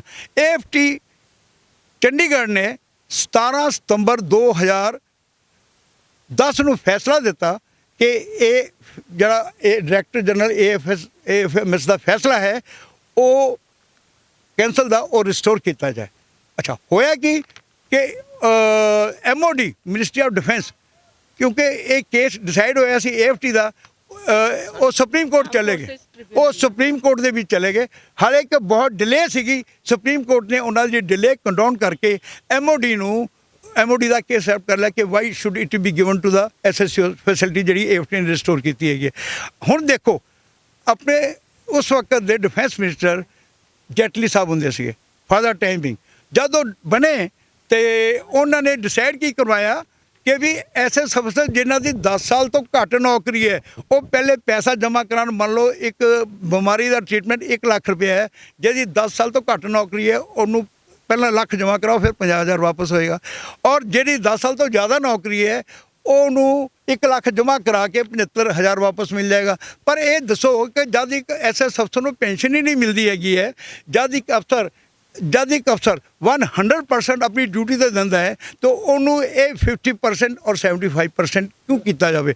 ਅਸੀਂ ਸੁਪਰੀਮ ਕੋਰਟ ਨੂੰ ਕਹਾਂਗੇ, ਸੁਪਰੀਮ ਕੋਰਟ ਦੇ ਜਸਟਿਸ ਜਸਟਿਸ ਨੂੰ ਕਹਾਂਗੇ, ਉਹ ਸੰਗਿਆਨ ਲੈਣ ਕਿ ਜਿਹੜਾ AFT ਚੰਡੀਗੜ੍ਹ ਦਾ ਡਿਸੀਜਨ ਹੈ 2010 ਦਾ, ਉਸੇ ਡਿਸੀਜਨ ਨੂੰ ਲਾਗੂ ਕੀਤਾ ਜਾਏ। ਕਿਉਂ ਕਿ ਜਿਹੜਾ ਜੈਟਲੀ ਸਾਹਿਬ ਨੇ ਡਿਸੀਜਨ ਦਿੱਤਾ ਹੈ, ਉਹ ਫਾਲਟੀ ਹੈ, ਡਿਸਕ੍ਰਿਮੀਨੇਟਰੀ ਹੈ ਔਰ ਹਿਊਮਿਲੇਟਿੰਗ ਹੈ। ਸੋ ਸਰ, ਇੱਕ ਸਵਾਲ ਵਧਾਇਆ ਤਾਂ ਬੋਲੋ ਕਿ MP MLA ਉਹਨਾਂ ਨੂੰ ਵੀ ਤਾਂ ਪੈਨਸ਼ਨਾਂ ਮਿਲਦੀਆਂ ਨੇ ਨਾ, ਉਹ ਵੀ ਤਾਂ ਕਹਿੰਦੇ ਵੀ ਅਸੀਂ ਲੋਕਾਂ ਦੀ ਸੇਵਾ ਕਰਨੇ ਆ। ਨਹੀਂ, ਮੈਂ ਤੁਹਾਨੂੰ ਇਹ ਦੱਸਣਾ ਚਾਹੁੰਦਾ ਹੈਗਾ ਕਿ ਇੱਕ MLA ਜਾਂ MP ਜਦੋਂ ਓਥ ਲੈਂਦਾ ਹੈ, 1 ਦਿਨ ਦੀ ਨੌਕਰੀ ਕਰਦਾ, ਉਹਨੂੰ ਫੁੱਲ ਪੈਨਸ਼ਨ ਮਿਲਦੀ ਹੈ। ਅਸੀਂ ਜੈਂਟਲਮੈਨ ਹੈਗੇ ਹਾਂ, ਜਦੋਂ ਅਕੈਡਮੀ ਜਾਂਦੇ ਹਾਂ ਸਾਨੂੰ ਜੈਂਟਲਮੈਨ ਕੈਡਿਟਸ ਕਿਹਾ ਜਾਂਦਾ, ਅਸੀਂ ਜੈਂਟਲਮੈਨ ਆਫੀਸਰ ਬਣ ਜਾਂਦੇ ਹੈਗੇ। ਇਹਨਾਂ ਨੂੰ ਇੰਨਾ ਨਹੀਂ ਸਮਝ ਆਉਂਦੀ ਹੈ ਕਿ ਆਪਣੇ ਲਈ ਤਾਂ ਪਾਲਿਸੀ ਬਣਾ ਕੇ ਫੁੱਲ ਪੈਨਸ਼ਨ ਲਿਖ ਲਈ, ਔਰ ਸਾਡੇ SS ਅਫਸਰ ਜਿਨ੍ਹਾਂ ਦੀ ਲਿਖਿਆ ਹੋਇਆ ਚਾਰਟਰ ਆਫ ਐਪਲੀਕੇਸ਼ਨ ਜਿਹਦੇ ਲਿਖਿਆ ਕਿ ਪੈਨਸ਼ਨ ਇਜ਼ ਅੰਡਰ ਕੰਸੀਡਰੇਸ਼ਨ, ਸਾਨੂੰ OROP ਨਹੀਂ ਪਾਲਿਸੀ ਆਇਆ, ਉਹਦੇ ਹਿਸਾਬ ਨਾਲ ਓਨੀ ਉਹ ਦੇ ਦਿਓ ਜਿੰਨੀ ਬੰਦੀ ਹੈਗੀ ਪਰੋਟਾ 5 ਸਾਲ 10 ਸਾਲ ਸਰਵਿਸ ਦੇ ਹਿਸਾਬ ਨਾਲ ਉਹ ਵੀ ਤੁਸੀਂ ਫੁੱਲ ਪੈਨਸ਼ਨ ਲੈਂਦੇ ਹੋ। ਅਸੀਂ ਤਾਂ ਜੈਂਟਲਮੈਨ ਆ, ਅਸੀਂ ਕਹਿੰਦੇ ਹਾਂ ਸਾਨੂੰ ਓਨੀ ਦਿਓ ਜਿੰਨੀ ਟੇਬਲ ਦੇ ਹਿਸਾਬ ਨਾਲ ਦਿੱਤੀ ਹੈ ਉਹ ਵੀ ਨਹੀਂ ਮਿਲਦੀ ਵੀ। ਉਹ ਵੀ ਨਹੀਂ ਮਿਲ ਰਹੀ। ਵੈਸੇ ਤਾਂ ਦੇਣਾ ਚਾਹੀਦਾ ਇਹਨਾਂ ਨੂੰ। ਜਿਹਨਾਂ ਉਸ ਵੇਲੇ ਜਦੋਂ ਭਰਤੀ ਕੀਤਾ ਸੀ ਉਸ ਵੇਲੇ ਦੇਸ਼ ਤੇ ਕੈਲਮਿਟੀ ਸੀਗੀ। ਅਸੀਂ ਚਾਹੁੰਦੇ ਹਾਂ ਕਿ ਇਹਨਾਂ ਨੂੰ ਫੁੱਲ ਪੈਨਸ਼ਨ ਮਿਲਦੀ ਜਿਨ੍ਹਾਂ ਨੇ 5 ਸਾਲ ਕੀਤੀ ਉਹ ਮਿਲਣੀ ਚਾਹੀਦੀ ਹੈ। ਅੱਛਾ ਵੈਸੇ ਇੱਕ ਸਵਾਲ ਹੈ ਕਿ ਹੱਲੇ ਹੁਣ ਵੀ ਐਸਐਸ ਚੱਲਦਾ ਪਿਆ, ਐਮਰਜੈਂਸੀ ਵਰਗੇ ਹੁਣ ਵੀ ਕਿਸੇ ਨੂੰ ਲੋੜ ਪੈਂਦੀ ਤਾਂ ਜੁਆਇਨ ਕਰਾ ਸਕਦੇ ਨੇ ਕਿਸੇ ਵੀ। ਹੁਣ ਉਹਨਾਂ ਲੋਕਾਂ ਨੂੰ ਕੀ ਕਹਿਣਾ ਚਾਹੁੰਦੇ ਹੋ ਜਿਹੜੇ ਲੋਕ ਜੁਆਇਨ ਕਰਨਾ ਚਾਹੁੰਦੇ ਨੇ ਜਾਂ ਜੁਆਇਨ ਕਰਨਗੇ? ਮੈਂ ਤੁਹਾਨੂੰ ਇਹ ਦੱਸਣਾ ਚਾਹੁੰਦਾ ਕਿ ਗਵਰਨਮੈਂਟ ਨੇ ਇੱਕ ਸਕੂਲ OTS ਗਿਆ ਖੋਲ੍ਹਿਆ ਬਿਹਾਰ ਦੇ ਵਿੱਚ। ਉੱਥੇ ਟੈਲੈਂਟ ਆਉਣਾ ਹੀ ਬੰਦ ਹੋ ਗਿਆ। ਹੁਣ ਇਹਨਾਂ ਦੀ ਬੇਇੱਜ਼ਤੀ ਹੋ ਗਈ। ਇਹਨਾਂ ਨੇ ਟੈਕਸ ਪੇਅਰ ਦਾ ਪੈਸਾ ਲਗਾਤਾ ਉੱਥੇ ਜਦੋਂ ਕੋਈ ਆਇਆ ਹੀ ਨਹੀਂ। ਜਿੱਥੇ 750 ਅਫਸਰ ਹੋਣੇ ਚਾਹੀਦੇ ਸੀ ਉੱਥੇ 150 ਅਫਸਰ ਨਹੀਂ ਆ ਰਹੇ ਸੀ। ਜੇ 70-75 ਅਫਸਰ ਬਾਹਰਲੇ ਮੁਲਕਾਂ ਦੇ ਆਏ ਹੋਏ ਸੀਗੇ। ਇਹਨਾਂ ਨੂੰ ਇੰਨਾ ਨੁਕਸਾਨ ਹੋਇਆ ਕਿ ਆਖਰੀ ਪਿਛਲੇ ਸਾਲ ਇਹਨਾਂ ਨੂੰ ਅਕੈਡਮੀ ਬੰਦ ਕਰਨੀ ਪੈ ਗਈ। ਉਹ ਬਈ ਕਿਉਂ ਬੰਦ ਕਰਨੀ ਪੈ ਗਈ? ਐਸੇ ਅਫਸਰ ਕਿਉਂ ਆਏਗਾ ਜਿਹਨੂੰ ਤੁਸੀਂ ਪੈਨਸ਼ਨ ਨਹੀਂ ਦਿਓਗੇ, ਜਿਹਨੂੰ ਤੁਸੀਂ ਮੈਡੀਕਲ ਨਹੀਂ ਦਿਓਗੇ, ਜਿਹਦੀ ਫੈਮਿਲੀ ਨੂੰ ਔਰ ਬੱਚਿਆਂ ਨੂੰ ਮੈਡੀਕਲ ਫੈਸਿਲਿਟੀ ਮਿਲਦੀ ਹੋਵੇ, ਤੁਸੀਂ ਫੌਜ ਛੱਡ ਕੇ ਆਓ ਤਾਂ ਤੁਹਾਨੂੰ ਮਿਲਣੀ ਬੰਦ ਹੋ ਜਾਏਗੀ। ਇਹ ਕਿੱਥੋਂ ਦਾ ਅਸੂਲ ਹੈ? ਅੱਛਾ ਜੇ ਇਹਨਾਂ ਨੇ ਹੁਣ ਬਣਾਇਆ ਵੀ ਹੈ ਜੇਟਲੀ ਸਾਹਿਬ ਦੇ ਕਹਿਣ ਦੇ ਹਿਸਾਬ ਨਾਲ, ਇਹ ਕਿੱਥੋਂ ਦਾ ਅਸੂਲ ਹੈ? ਐਡਾ ਸਾਡੇ ਕਾਰਡਾਂ ਤੇ ਲਿਖਤਾ ਕਿ hospital facility is not allowed to officer with 10 years of service. ਤੁਹਾਡੇ ਕਾਰਡ ਤੇ ਲਿਖਿਆ ਹੈ? ਕਾਰਡ ਤੇ ਲਿਖਿਆ ਮੈਂ ਹਾਂਜੀ ਇਹ ਸਾਡੇ ਕਾਰਡ ਤੇ ਲਿਖਿਆ ਹੋਇਆ। ਇਹ ਜਸਟ ਮਿੰਟ ਤੁਹਾਨੂੰ ਦਿਖਾਇਆ ਸੀਗਾ ਮੈਂ ਹੁਣੇ। ਸਰ ਤੁਸੀਂ ਦੇਖਿਆ ਇਹ ਦੇਖੋ ਜੀ ਲਿਖਿਆ ਹੈ। ਇਹ ਫੋਟੋ ਲੈਣੀ ਪੈਣੀ। ਇਹ ਲਿਖਿਆ ਹੈ ਆਰਮੀ SSCOs not SCOs ਹੈ SCOs not entitled SSCOs not entitled hospital admission। ਇਹ ਉਸ ਵਕਤ ਹੈ ਜਦ ਕਿ ਇੱਕ ਰੈਗੂਲਰ ਅਫਸਰ 1.5 ਲੱਖ ਰੁਪਏ ਜਮ੍ਹਾਂ ਕਰਾ ਰਿਹਾ ਹੈ ਔਰ ਇੱਕ ਸ਼ਾਰਟ ਸਰਵਿਸ 1.5 ਲੱਖ ਜਮ੍ਹਾਂ ਕਰਾ ਰਿਹਾ ਹੈ। ਰੈਗੂਲਰ ਅਫਸਰ ਨੂੰ ਪੂਰੀ ਫੈਸਿਲਿਟੀ ਹੈ ਉਹਦੇ ਬੱਚਿਆਂ ਨੂੰ, ਉਹਦੇ ਮਾਂ-ਬਾਪ ਨੂੰ, ਲੇਕਿਨ SS ਅਫਸਰ ਨੂੰ ਕੈਸ਼ਲੈਸ, ਐਸੇ ਰੈਗੂਲਰ ਅਫਸਰ ਨੂੰ ਕੈਸ਼ਲੈਸ ਮਿਲ ਰਹੀ ਹੈ ਔਰ ਸਾਨੂੰ ਕਹਿ ਰਹੇ ਕਿ 1.5 ਲੱਖ ਰੁਪਏ ਜਮ੍ਹਾਂ ਕਰਾਓ ਤਾਂ ਵੀ ਹਸਪੀਟਲ ਐਡਮਿਸ਼ਨ ਨਹੀਂ ਮਿਲੇਗੀ। ਤੁਹਾਨੂੰ ਮਿਲ ਸਕਦੀ ਹੈ, ਤੁਹਾਡੇ ਸਪਾਊਸ ਨੂੰ ਮਿਲੇਗੀ, ਤੁਹਾਡੇ ਬੱਚਿਆਂ ਨੂੰ ਨਹੀਂ ਮਿਲੇਗੀ, ਤੁਹਾਡੇ ਮਾਂ-ਬਾਪ ਤੋਂ ਭੁੱਲ ਹੀ ਜਾਓ। ਅੱਛਾ ਸਾਡੇ ਮੈਡਮ ਵੀ ਹੈਗੇ, ਤੁਹਾਡਾ ਨਾਮ ਕੀ ਹੈ? ਮੇਰਾ ਨਾਮ ਫਲਾਈਟ ਲੈਫਟੀਨੈਂਟ ਰੇਨੂ ਲਾਂਬਾ ਹੈਗਾ ਜੀ ਤੇ ਮੈਂ ਇੰਡੀਅਨ 에ਅਰ ਫੋਰਸ ਚ 1994 ਚ ਕਮਿਸ਼ਨ ਹੋਈ ਸੀ ਤੇ 2000 ਚ ਮੈਂ ਸਰਵਿਸ ਤੋਂ ਬਾਹਰ ਆਈ ਸੀਗੀ। ਤੁਸੀਂ ਵੀ ਐਸਐਸ ਦਾ ਹੀ ਮੈਂ ਵੀ ਸ਼ਾਰਟ ਸਰਵਿਸ ਕਮਿਸ਼ਨ ਆਫਿਸਰ ਹੈ। ਸਾਡਾ ਔਮਨ ਆਫਿਸਰ ਦਾ ਕੇਸ ਤੇ ਡਿਫਰੈਂਟ ਹੈਗਾ ਹੈ, ਪਰ ਮੈਂ ਇੱਥੇ ਸ਼ਾਰਟ ਸਰਵਿਸ ਕਮਿਸ਼ਨ ਆਫਿਸਰਸ ਦਾ ਤੁਹਾਨੂੰ ਕੇਸ ਜਿਹੜਾ ਐਕਸਪਲੇਨ ਕਰਨਾ ਚਾਹੁੰਦੀ ਹਾਂ। ਜਿਹੜੇ ਸ਼ਾਰਟ ਸਰਵਿਸ ਕਮਿਸ਼ਨ ਆਫਿਸਰ ਹੁੰਦੇ, ਅਗਰ ਤੁਹਾਨੂੰ ਜਨਰਲੀ ਮੈਂ ਇੱਕ ਨੌਲੇਜ ਦੇਣਾ ਚਾਹੁੰਦੀ ਹਾਂ ਕਿ ਜੋ ਵਾਰ 'ਚ ਫਾਈਟ ਕਰਦੇ ਨੇ ਨਾ ਉਹ ਹੁੰਦੇ ਹੈ ਮੇਜਰ ਤੇ ਕੈਪਟਨ ਤੇ ਮੇਜਰ। ਜਦੋਂ ਤੁਸੀਂ ਮੇਜਰ ਤੋਂ ਉਤਲਾ ਰੈਂਕ ਲੈ ਲੈਂਦੇ ਹੋ ਤੁਸੀਂ ਜਨਰਲੀ ਪਾਲਿਸੀ ਮੇਕਿੰਗ ਜਾਂ ਰੂਮ 'ਚ ਬਹਿ ਕੇ ਤੁਸੀਂ ਕੰਮ ਕਰਦੇ ਹੋ, ਪਰ ਬਾਰਡਰ ਤੇ ਜਾ ਕੇ ਜੋ ਲੜਦਾ ਹੈ ਉਹ ਕੈਪਟਨ ਤੇ ਮੇਜਰ ਹੁੰਦਾ ਹੈ। ਹੁਣ ਕੀ ਹੁੰਦਾ ਹੈ ਕਿ ਜਿਹੜਾ ਆਪਣਾ ਫੌਜ ਦਾ ਸਟਰਕਚਰ ਹੈ ਉਹ ਬੜਾ ਪਿਰਾਮਿਡਿਕਲ ਹੈਗਾ ਹੈ। ਜਿਹੜੇ ਤੁਹਾਨੂੰ ਥੱਲੇਲੇ ਜ਼ਿਆਦਾ ਆਫਿਸਰ ਚਾਹੀਦੇ ਜੋ ਤੁਹਾਡੀ ਫੌਜ ਵਾਸਤੇ ਲੜੇ ਨੇ। ਹੁਣ ਤੁਸੀਂ ਅੱਜ ਦਾ ਕੰਟੈਂਪਰੇਰੀ ਵਰਲਡ 'ਚ ਦੇਖੋ, ਤਾਲਿਬਾਨ ਹੈਗਾ, ਚਾਈਨਾ ਇੱਥੇ ਬੈਠਾ, ਪਾਕਿਸਤਾਨ ਬੈਠਾ ਹੈ। ਸਾਨੂੰ फाइटिंग फोर्स चाहिए, सानू फुट सोल्जर्स चाहिए, सानू सोल्जर्स चाहिए कैप्टन मेजर रैंक ते चाहिए। इस करके एसएस राही शॉर्ट सर्विस शॉर्ट सर्विस बड़े जरूरी हैगे ने हैं, पर की होंदा है कि आजकल सानू कोई डिग्निटी नहीं है। शॉर्ट सर्विस ऑफिसर बाहर चला जाता है, उन्होंने फेयर फाइट करनी पैंदी अपने लिविंग वास्ते ते उन्होंने सरकार सहूलतां नहीं देंदी, सरकार कोई सहूलतां नहीं देंदी, कोई मैडिकल फैसिलिटी नहीं देंदी, कोई पेंशन नहीं देंदी, कोई एक्स सर्विसमैन नहीं कंसीडर करती ताकि तुहाडे बच्चों को कंसीडर किया जाए स्कूलों 'च कॉलेजां 'च।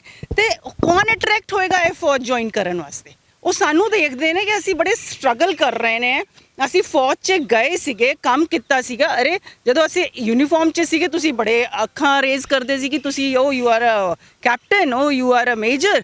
ਹੁਣ ਅਸੀਂ ਬਾਹਰ ਆ ਗਏ ਨੇ, ਤੁਸੀਂ ਦੇਖਦੇ ਹੋ ਕਿ ਅਸੀਂ ਸਟਰਗਲ ਕਰ ਰਹੇ ਹਾਂ ਡੇ ਟੂ ਡੇ, ਬਿਕੋਜ਼ ਜਦੋਂ ਅਸੀਂ ਪ੍ਰਾਈਮ ਯੂਥ ਦਿੱਤਾ ਸੀਗਾ that was the time when I was capable of fighting for everything. I fought for the nation। ਜਦੋਂ ਯੰਗ ਸੀ ਉਦੋਂ ਫੌਜ ਨੂੰ ਦੇ ਦਿੱਤਾ, ਜਦੋਂ ਹੁਣ ਬੁਢਾਪੇ ਵਾਲੇ ਜਾ ਰਹੇ ਹੋ ਤਾਂ ਹੁਣ ਤੁਸੀਂ ਵਾਪਸ ਆ ਗਏ ਹੋ, ਪੁੱਛਗਿਛ ਨਹੀਂ ਹੋਈ। ਹਾਂ, ਤਾਂ ਤੁਹਾਡੀ ਰਿਸਪੌਂਸਿਬਿਲਿਟੀਆਂ ਵੀ ਵੱਧ ਗਈ ਹੈ, ਤੁਸੀਂ ਮੈਰਿਡ ਹੋ, ਤੁਹਾਡੇ ਬੱਚੇ ਨੇ, ਤੁਸੀਂ ਏਜ ਵੀ ਵੱਧ ਗਈ ਹੈ, ਤੁਹਾਡੇ ਪੇਰੈਂਟਸ ਵੀ ਹੈਗੇ ਹੈ ਤੇ ਤੁਹਾਨੂੰ ਕੁਝ ਵੀ ਨਹੀਂ ਹੈ। ਹੁਣ ਤੁਸੀਂ ਆਪਣੇ ਲਾਈਵਲੀਹੁੱਡ ਲਈ ਫਾਈਟ ਕਰ ਰਹੇ ਹੋ ਗਏ ਹੋ। ਤੇ ਸ਼ਾਰਟ ਸਰਵਿਸ ਕਮਿਸ਼ਨ ਸਾਨੂੰ ਸਮਝਣਾ ਪਏਗਾ, ਬਹੁਤ ਇੰਪੋਰਟੈਂਟ ਹੈ। ਅਗਰ ਤੁਸੀਂ ਅਟਰੈਕਟ ਕਰਨਾ ਯੂਥ ਨੂੰ ਸ਼ਾਰਟ ਸਰਵਿਸ ਕਮਿਸ਼ਨ ਜੁਆਇਨ ਕਰਨ, ਇਹਨੂੰ ਲਿਕਰੇਟਿਵ ਬਣਾਉਣਾ ਪਏਗਾ, ਇਹਨੂੰ ਇੰਟਰਸਟਿੰਗ ਬਣਾਉਣਾ ਪਏਗਾ। ਅਪਾਰਟ ਫਰੋਮ ਲਿਵਿੰਗ ਲਾਈਵਲੀਹੁੱਡ, ਇਹਨੂੰ ਡਿਗਨਿਟੀ ਦੇਣੀ ਪਏਗੀ, ਇਹਨੂੰ ਇੱਜ਼ਤ ਦੇਣੀ ਸਾਡੇ ਨਾਲ ਪਏਗੀ। ਹੋਰ ਵੀ ਹੈਗੇ ਨੇ, ਤੁਹਾਡਾ ਨਾਮ ਕੀ ਹੈ? ਮੇਰਾ ਨਾਮ ਸਰਨੀਸ਼ ਕੌਰ ਹੈ, ਸਕੌਨ ਲੀਡਰ ਸਰਨੀਸ਼ ਕੌਰ। ਮੈਂ ਜੁਆਇਨ ਕੀਤਾ ਸੀ 2008 ਵਿੱਚ ਤੇ ਰਿਟਾਇਰ ਹੋਈ ਹਾਂ 2018 ਵਿੱਚ। 10 ਸਾਲ ਦਿੱਤੇ ਮੈਂ 에ਅਰਫੋਰਸ ਨੂੰ। ਮੇਰਾ ਇੱਕੋ ਪੁਆਇੰਟ ਹੈ ਕਿ ਮੈਂ TCS ਛੱਡ ਕੇ ਮੈਂ ਟਾਟਾ ਕੰਸਲਟੈਂਸੀ ਸਰਵਿਸਿਜ਼ 'ਚ ਜੌਬ ਕਰਦੀ ਸੀ। ਮੈਂ ਛੱਡ ਕੇ ਆਈ ਸੀ ਇੱਧਰ ਤੇ ਕੰਟਰੈਕਟ ਮਨੀ ਪੇ ਕਰਕੇ ਆਈ ਸੀ ਇੱਧਰ, ਤੇ ਮੈਨੂੰ ਅੱਜ ਵੀ ਉਸ ਗੱਲ ਦਾ ਕੋਈ ਅਫਸੋਸ ਨਹੀਂ ਹੈ, ਕਿਉਂਕਿ ਮੈਨੂੰ ਬੜਾ ਗਰਵ ਹੈ ਕਿ ਮੈਂ ਫੌਜ ਨੂੰ ਜਾਂ ਨੇਸ਼ਨ ਵਾਸਤੇ ਕੋਈ ਕੰਮ ਕੀਤਾ ਹੈ। ਬਟ ਪੁਆਇੰਟ ਇਹ ਹੈ ਕਿ ਜਸਟਿਸ ਸਾਡੇ ਨਾਲ ਨਹੀਂ ਹੋਇਆ, ਤੇ ਅੱਜ ਦੀ ਡੇਟ ਵਿੱਚ ਮੈਨੂੰ ਤੇ ਬੜਾ ਗਰਵ ਹੈ। ਮੈਂ ਫਿਰ ਜਾਣਾ ਚਾਹਾਂਗੀ ਅਗਰ ਮੈਨੂੰ ਕੋਈ ਕਹੇ ਕਿ ਸਰਵ ਕਰਨਾ ਨੇਸ਼ਨ ਨੂੰ। ਪਰ ਅੱਜ ਦੀ ਜਨਰੇਸ਼ਨ ਦਾ ਜੇ ਕੋਈ ਬੱਚਾ ਮੈਨੂੰ ਪੁੱਛਦਾ ਹੈ ਕਿ ਅਸੀਂ ਜਾਈਏ ਜਾਂ ਨਹੀਂ ਜਾਈਏ, ਤੇ ਮੈਨੂੰ ਬੜਾ ਹਿਚਕਣਾ ਪਏਗਾ ਉਸ ਨੂੰ ਕਹਿਣ ਵਾਸਤੇ ਕਿ ਤੂੰ ਜਾ, ਕਿਉਂਕਿ ਨਾ ਪੈਨਸ਼ਨ ਹੈ ਨਾ ਕੋਈ ਸਪੋਰਟ ਹੈ ਨਾ। ਤੇ ਨਾਲ ਮੇਰਾ ਇੱਕ ਹੋਰ ਪੁਆਇੰਟ ਹੈ ਕਿ 2008 ਤੋਂ 18 ਵਿੱਚ ਕੋਈ ਵਾਰ ਨਹੀਂ ਹੋਇਆ, ਕੁਝ ਨਹੀਂ ਹੋਇਆ। ਲੇਕਿਨ ਮੇਰਾ ਇੱਕੋ ਕੁਐਸਚਨ ਹੈ ਕਿ ਅਗਰ ਵਾਰ ਹੋ ਜਾਂਦਾ ਤੇ ਕੀ ਮੈਨੂੰ ਦੱਸਿਆ ਜਾਂਦਾ ਕਿ ਤੁਸੀਂ ਸ਼ਾਰਟ ਸਰਵਿਸ ਕਮਿਸ਼ਨ ਆਫਿਸਰ ਹੋ, ਤੁਸੀਂ ਨਾ ਜਾਓ? ਮੈਂ ਜਾਂਦੀ ਨਾ, ਮਨਾ ਨਹੀਂ ਕਰ ਸਕਦੇ। ਕੋਈ ਮਨਾ ਨਹੀਂ, ਮੈਨੂੰ ਕੋਈ ਨਹੀਂ ਕਹਿੰਦਾ ਕਿ ਤੁਸੀਂ ਨਾ ਜਾਓ, ਤੁਸੀਂ ਸ਼ਾਰਟ ਸਰਵਿਸ ਕਮਿਸ਼ਨ ਆਫਿਸਰ ਹੋ। ਜੇ ਮੈਂ ਵੀ ਵੁੱਡ ਹੈਵ ਗੋਨ देयर ਹੈ ਨਾ ਟੂ ਵਾਰ। ਤੇ ਅਗਰ ਉਹ ਹੈ ਤੇ ਅੱਜ ਅਗਰ ਅਸੀਂ ਰਿਟਾਇਰ ਹੋ ਗਏ ਤਾਂ ਸਾਨੂੰ ਐਟਲੀਸਟ ਪੈਨਸ਼ਨ ਦੀ ਸਹੂਲੀਅਤ ਹੋਣੀ ਚਾਹੀਦੀ ਹੈ, ਬਾਕੀ ਸਭ ਮੈਡੀਕਲ ਫੈਸਿਲਿਟੀਜ਼ ਇਹ ਸਭ ਕੁਝ ਦੇਣਾ ਚਾਹੀਦਾ ਹੈ ਨਾ। ਮਤਲਬ ਉਹ ਤੇ ਬਿਲਕੁਲ ਜਾਇਜ਼ ਬਣਦਾ ਹੈ, ਉਹ ਤੇ ਹੱਕ ਬਣਦਾ ਹੈ ਲੋਕਾਂ ਦਾ। ਨਾਲ ਵੈਸੇ ਵੀ ਚਲੋ ਵਾਰ ਨਹੀਂ ਹੋਇਆ, ਉੜੀ ਅਟੈਕ ਹੋਇਆ ਸੀ ਜਾਂ ਫਿਰ ਬੜੇ ਸਾਰੇ ਹਾਈ ਅਲਰਟ ਹੋਏ ਸੀ, ਜੈਸੇ ਇਹ ਪੁਲਵਾਮਾ ਅਟੈਕ ਹੋਇਆ ਸੀ। ਅਸੀਂ ਸਰਵਿਸ 'ਚ ਉਸ ਵੇਲੇ ਹੈ ਨਾ, ਤੇ ਉਸ ਟਾਈਮ 'ਚ ਅਸੀਂ ਵੀ ਹਾਈ ਅਲਰਟ 'ਤੇ ਸੀ। ਪੂਰਾ ਦਿਨ ਰਾਤ ਅਸੀਂ ਵੀ ਆਫਿਸ 'ਚ ਬੈਠੇ ਦੇ ਸੀ, ਹਾਈ ਅਲਰਟ ਸੀ, ਡਿਪਲੋਇਡ ਸੀ। ਤੇ ਜੇ ਸ਼ਹੀਦ ਹੋ ਜਾਂਦੇ ਕੋਈ ਵੀ ਉਸ ਸਮੇਂ ਫਿਰ ਪੈਨਸ਼ਨ ਮਿਲਣੀ ਸੀ। ਹਾਂਜੀ ਉਹ ਸ਼ਹੀਦ ਹੀ ਹੋ ਕੇ ਫਿਰ ਪੈਨਸ਼ਨ ਲੈਂਦਾ। ਬਟ ਇਹ ਵੀ ਦੇਖੋ ਕਿ ਮਤਲਬ ਅਗਰ ਮੈਂ ਧੁੱਪ ਵਿੱਚ ਡਿਪਲੋਇਡ ਆ, ਮੇਰੇ ਉੱਪਰ ਵੀ ਉਨੀ ਧੁੱਪ ਪੈ ਰਹੀ ਹੈ ਜਿੰਨੀ ਇੱਕ PC ਆਫਿਸਰ ਤੇ ਪੈ ਰਹੀ ਹੈ ਨਾ। ਜਸਟ ਨੇਚਰ ਸਾਡੇ ਨਾਲ ਇਨਜਸਟਿਸ ਨਹੀਂ ਕਰ ਰਹੀ, ਸਾਰਿਆਂ ਨਾਲ ਇੱਕੋ ਹੈ, ਤੇ ਨੈਚੁਰਲ ਜਸਟਿਸ ਦਾ ਪ੍ਰਿੰਸੀਪਲ ਇਹਨਾਂ ਨੂੰ ਵੀ ਫੋਲੋ ਕਰਨਾ ਚਾਹੀਦਾ ਹੈ। ਅੱਛਾ ਸਰ, ਤੁਹਾਡਾ ਕੀ ਨਾਮ ਹੈ? ਮੈਂ ਲੈਫਟੀਨੈਂਟ ਕਰਨਲ GPS ਵਿਰਕ। ਮੈਂ OTS ਤੋਂ 3 ਸਤੰਬਰ 1977 ਐ ਸ਼ਾਰਟ ਸਰਵਿਸ ਕਮਿਸ਼ਨ ਆਫਸਰ ਇੱਕ ਕਮਿਸ਼ਨ ਲਈ ਸੀ, ਔਰ 5 ਸਾਲਾਂ ਬਾਅਦ ਮੈਨੂੰ ਪਰਮਾਨੈਂਟ ਰੈਗੂਲਰ ਕਮਿਸ਼ਨ ਮਿਲ ਗਿਆ ਸੀ। ਔਰ ਇਹ PRC ਮੈਨੂੰ ਕਿੱਦਾਂ ਮਿਲਿਆ ਮੈਨੂੰ ਨਹੀਂ ਪਤਾ, ਲੇਕਿਨ ਮੈਂ 20 ਸਾਲ ਪੂਰਾ ਕਰਕੇ ਹੁਣ ਮੈਂ ਪੈਨਸ਼ਨ ਲੈ ਰਿਹਾ ਹਾਂ, 1 ਰੈਂਕ 1 ਪੈਨਸ਼ਨ ਲੈ ਰਿਹਾ ਹਾਂ। ਇਹ ਐਦਾਂ ਹੋਇਆ ਕਿ ਮੈਂ ਇਸ ਮੁਹਿੰਮ ਦੇ ਵਿੱਚ ਨਾਲ ਕਿਉਂ ਹੈਗਾ ਵਾਂ ਕਿ ਜਦੋਂ 1900 ਸਾਰੀਆਂ ਗੱਲਾਂ ਤੇ ਇਹਨਾਂ ਨੇ ਦੱਸ ਦਿੱਤੀਆਂ ਨੇ, ਬਟ ਜਦੋਂ 1914, 15, 16 ਦੇ ਵਿੱਚ ਜੰਤਰ ਮੰਤਰ ਤੇ ਸਾਰੇ ਆਰਮ ਫੋਰਸਸ ਦੇ ਕਾਫੀ ਵੱਡੇ ਆਫਸਰਸ ਪ੍ਰੋਟੈਸਟ ਕਰ ਰਹੇ ਸੀ 1 ਰੈਂਕ 1 ਪੈਨਸ਼ਨ ਵਾਸਤੇ, ਉਦੋਂ ਬੀਇੰਗ ਏ ਐਕਸ OTS ਆਫਸਰ ਆਈ ਰਿਕੁਐਸਟਡ ਉਹਨਾਂ ਨੂੰ, ਮੇਜਰ ਜਨਰਲ ਸਾਹਿਬ ਉੱਥੇ ਸਤਵੀਰ ਸਾਹਿਬ ਹੈਗੇ ਸੀ, ਉਹਨਾਂ ਨੂੰ ਰਿਕੁਐਸਟ ਕੀਤੀ ਕਿ ਭਾਈ ਇੱਕ ਲਾਈਨ ਸਾਡੀ ਵੀ ਪਾ ਦਿਓ, ਜਿਹੜੇ ਸ਼ਾਰਟ ਸਰਵਿਸ ਕਮਿਸ਼ਨ ਆਫਸਰਸ ਦੇ ਨੇ ਇਹਨਾਂ ਦਾ ਵੀ ਤੁਸੀਂ ਜਦੋਂ ਦਿੱਤਾ ਹੈਗਾ ਤੇ OROP ਦਾ ਇਹਨਾਂ ਨੂੰ ਵੀ ਪ੍ਰੋ ਰਾਟਾ OROP ਲਿਖ ਦਿਓ। ਉਸ ਟਾਈਮ ਦੇ ਵਿੱਚ ਸਾਨੂੰ ਮਹਿਸੂਸ ਹੈ ਕਿ ਉਹੀ ਅਫਸਰਾਂ ਨੇ ਸਾਨੂੰ ਨਾ ਕਰ ਦਿੱਤੀ, कहते हैं कि नहीं ये आप लोग ये तो शॉर्ट सर्विस है, इनको पेंशन ऑथराइज नहीं है, क्योंकि पेंशन 20 रूल कहता है 20 साल के बाद मिलनी है, और उन्होंने मना कर दिया। वो मना करने के बाद फिर मैंने कुछ इनसे पूछा, क्योंकि ये तो सारे पैन इंडिया फैले हुए हैं, 8-10 हज़ार अफसर ही होएगा जो कि इस समय अलग अलग जगह पे, क्योंकि जब निकलते भर्ती भी होती है ऑल इंडिया लेवल पे होती है और निकलते भी ऑल इंडिया लेवल पे ही है, तो अलग अलग फैले हुए थे। ਉਹ ਜਦੋਂ ਫੈਲੇ ਹੋਏ ਸੀ ਇਹਨਾਂ ਨੂੰ ਫਿਰ ਹੌਲੀ ਹੌਲੀ ਪਤਾ ਲੱਗਿਆ ਭਈ ਇਹ ਦਿੱਕਤਾਂ ਇਹਨਾਂ ਨੂੰ ਮਿਲਣ ਦੀ ਕੋਸ਼ਿਸ਼ ਕੀਤੀ। ਜਦੋਂ ਇਹਨਾਂ ਨੂੰ ਮਿਲਿਆ ਔਰ ਜਾ ਕੇ ਆਪਣੇ ਕੋਰਸਮੇਟਸ ਖਾਸ ਕਰਕੇ ਉਹਨਾਂ ਨੂੰ ਜਾ ਕੇ ਮੈਂ ਦੇਖਿਆ, ਉਹਨਾਂ ਦੇ ਹਾਲਾਤ ਦੇਖ ਕੇ ਮੇਰਾ ਆਪਣਾ ਵੀ ਇੱਕ ਮਨ ਖਰਾਬ ਹੋਇਆ ਕਿ ਯਾਰ ਇੱਕੋ ਅਸੀਂ ਸੈਕੰਡ ਲੈਫਟਨੈਂਟ ਇਕੱਠੇ ਭਰਤੀ ਹੋਏ ਸੀ OTS ਤੋਂ, ਔਰ ਮੇਰਾ ਸਟੇਟਸ ਇੱਥੇ ਹੈਗਾ ਵੇ ਵਿਦ ਆਫਟਰ 20 ਇਅਰਸ। ਆਹ ਮੇਰੇ ਜਿਹੜੇ ਕੋਰਸਮੇਟਸ ਨੇ ਇਹਨਾਂ ਦੀ ਹਾਲਤ ਬਹੁਤ ਖਰਾਬ ਹੈਗੀ। ਐਂਡ ਇਹ ਵੀ ਸਰਕਾਰ ਨੂੰ ਨਾਲ ਖੜਨਾ ਚਾਹੀਦਾ, ਇਹਨਾਂ ਨੇ ਇੱਕੋ ਪੀਰੀਅਡ ਤਾਂ ਦੇ ਹੀ ਦਿੱਤਾ ਨਾ, ਪ੍ਰਾਈਮ ਪੀਰੀਅਡ। ਦੇਖੋ ਪ੍ਰਾਈਮ ਪੀਰੀਅਡ ਆਫ ਲਾਈਫ, ਇਹ ਐਕਸਪਲੋਇਟੇਸ਼ਨ ਜਿਹੜੀ ਹੋ ਰਹੀ ਹੈ ਪਿਛਲੇ 55 ਸਾਲ ਤੋਂ ਹੋ ਰਹੀ ਹੈ।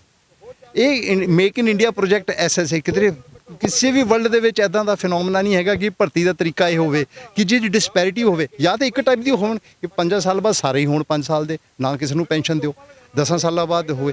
ਇਹ ਕੀ ਹੋਇਆ ਕਿ 5 ਐਂਟਰੀਆਂ ਨੇ ਤੁਹਾਡੀਆਂ, NDA ਵਾਲਾ ਵੱਖਰਾ ਵੇ, IMA ਦੀ ਵੱਖਰਾ ਵੇ, OTS ਦਾ ਵੱਖਰਾ ਹੋ ਗਿਆ, ਸ਼ਾਰਟ ਸਰਵਿਸ ਦਾ ਵੱਖਰਾ ਹੋ ਗਿਆ, ACC ਦਾ ਸੈਪਰੇਟ ਹੋ ਗਿਆ, ਔਰ 5 ਸਾਲ ਪੂਰੀ ਤੁਸੀਂ 5 ਸਾਲ 10 ਸਾਲ ਬੱਚਿਆਂ ਨੇ ਇਹਨਾਂ ਨੇ ਦੇਸ਼ ਸੇਵਾ ਕੀਤੀ, ਔਰ ਬਾਹਰ ਤੁਸੀਂ ਭੇਜ ਦਿਓ ਵਿਦਆਊਟ ਐਨੀ ਫੈਸਿਲਿਟੀ। ਤੁਸੀਂ ਸਾਰੀ ਗੱਲ ਬਸ ਸੁਣੀ ਹੈ। ਸਾਡੇ ਨਾਲ ਮੌਜੂਦ ਸਨ ਉਹ ਅਫੀਸਰ ਜਿਨ੍ਹਾਂ ਨੇ ਦੇਸ਼ ਵਾਸਤੇ, ਦੇਸ਼ ਨੂੰ ਕੁਛ ਦਿੱਤਾ ਹੈ, ਆਪਣਾ ਉਹ ਪੀਰੀਅਡ, ਆਪਣਾ ਪ੍ਰਾਈਮ ਪੀਰੀਅਡ, ਆਪਣੀ ਜ਼ਿੰਦਗੀ ਦੇ ਉਹ ਪਲ ਦਿੱਤੇ ਨੇ ਜਦੋਂ ਉਹ ਇੱਕ ਨੌਜਵਾਨ ਸਨ। ਨੌਜਵਾਨੀ ਦੇ ਸਮੇਂ ਪੂਰਾ ਇਹਨਾਂ ਨੇ ਦੇਸ਼ ਦੀ ਸੇਵਾ ਕੀਤੀ, ਤੇ ਉਸ ਤੋਂ ਬਾਅਦ ਅੱਜ ਕੋਈ ਪੈਨਸ਼ਨ ਨਹੀਂ, ਕੋਈ ਸਿਹਤ ਸਹੂਲਤ ਨਹੀਂ ਹੈਗੀ। ਤੁਸੀਂ ਖੁਦ ਸਾਰੀ ਜਾਣਕਾਰੀ ਲਈ ਹੈ।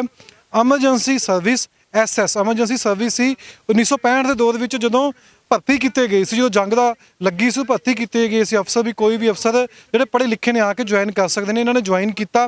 ਉਸ ਤੋਂ ਬਾਅਦ 10 ਸਾਲ ਦੀ ਪੀਰੀਅਡ ਤੋਂ ਬਾਅਦ ਅੱਜ ਤੱਕ ਸਰਕਾਰ ਵੱਲੋਂ ਕੋਈ ਵੀ ਸਹੂਲਤ ਨਹੀਂ ਦਿੱਤੀ ਗਈ ਹੈ। ਫਿਰ ਕੇਸ ਵੀ ਪਾਉਂਦੇ ਨੇ ਕੋਰਟ ਵਿੱਚ, ਉਸ ਦਾ ਵੀ ਫੈਸਲਾ ਜੋ ਹਲੇ ਤੱਕ ਨਹੀਂ ਆਇਆ ਪਿਛਲੇ ਕਈ ਸਾਲਾਂ ਤੋਂ।